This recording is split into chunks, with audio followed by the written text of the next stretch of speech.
Un cimitero in mezzo alla Feltrina. E questa è la prima impressione guardando la grande rotonda di Cornuda.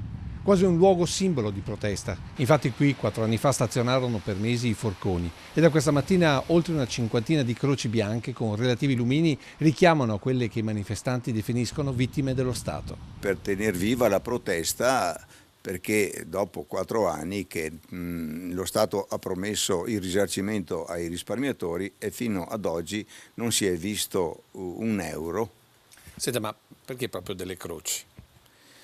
Ma per dare, forse secondo me, per dare un significato, una profondità della disgrazia che è successa nella nostra amata terra veneta, dove che ci sono stati anche tanti morti. Delle croci di protesta da chi non solo si sente derubato della propria banca, che poteva essere salvata, ma ora anche beffato dallo Stato, che con presupposti ben peggiori rispetto alle banche venete salva con soldi pubblici la banca di Bari. Una vergogna, perché questo dimostra che ci sono 2 Italie e non una, perché l'Unione Europea ha detto che non possono essere aiuti di Stato, invece questo è chiaro che è stato un aiuto di Stato. E allora io mi domando e domando anche ai nostri politici, ma dove siamo arrivati?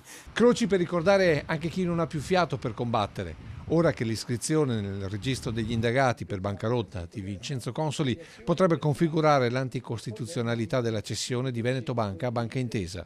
E queste croci, che nelle prossime ore raddoppieranno e domani sera si coloreranno delle fiammelle dei lumini accesi, nel loro silenzio pongono a tutti una sola domanda. In questa farsa che sono spariti 12 miliardi dal Veneto, dove sono finiti i soldi dei risparmiatori del Veneto? Oggi noi non lo sappiamo.